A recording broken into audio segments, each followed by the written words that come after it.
Qui dit Coudenberg dit palais de l'empereur Charles Quint. Qui dit Charles Quint dit bien sûr Vézal, qui était son médecin.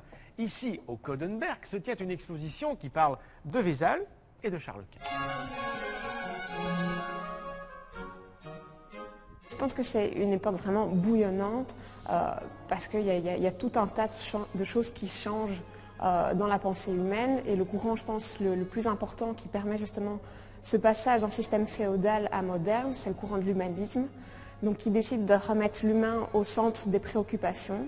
En médecine, par exemple, alors que Galien disséquait les animaux et calquait l'anatomie animale sur l'anatomie humaine, Vézal va se rendre compte que voilà, il y a tout un tas d'erreurs qui ont été commises par ce phénomène et va se mettre à disséquer lui-même systématiquement des êtres humains. C'était un tabou effectivement pour l'Église jusqu'avant la Renaissance, et à la Renaissance on est vraiment à cette période charnière où justement petit à petit on accepte ce genre de choses.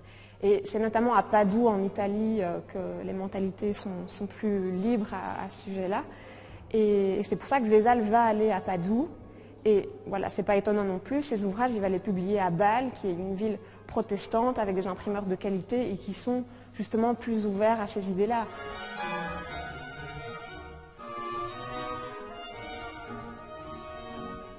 Il va devenir le médecin évidemment de Charles Quint, qui est quand même l'homme le plus puissant du XVIe siècle.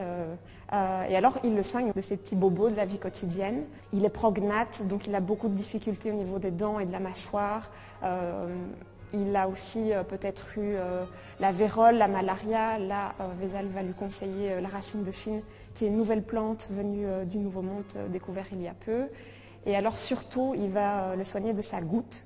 Mais lui, ça lui a permis évidemment d'avoir une situation très confortable. Il est fait donc comte palatin, ce qui veut dire qu'il a le salaire et les avantages qui vont avec.